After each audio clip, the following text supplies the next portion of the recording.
My understanding is that when Lynn Redwood's presentation was then posted online afterwards, there was a fake citation that people noticed.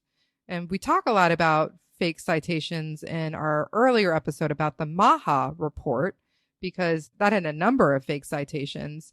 And all of a sudden that presentation was taken down, the fake citation was removed and then put right back up. So, yeah. Concerns.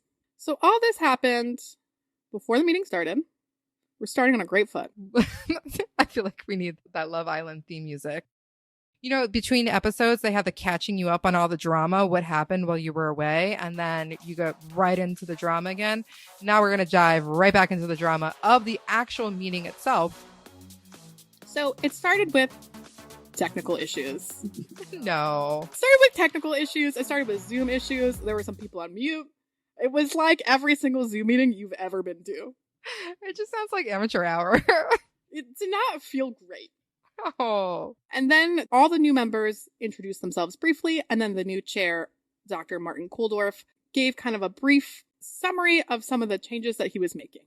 He started off kind of really setting the tone for the meeting, saying things like, vaccines are not all good or all bad, and that he, quotes, wants to hear both the majority and minority views.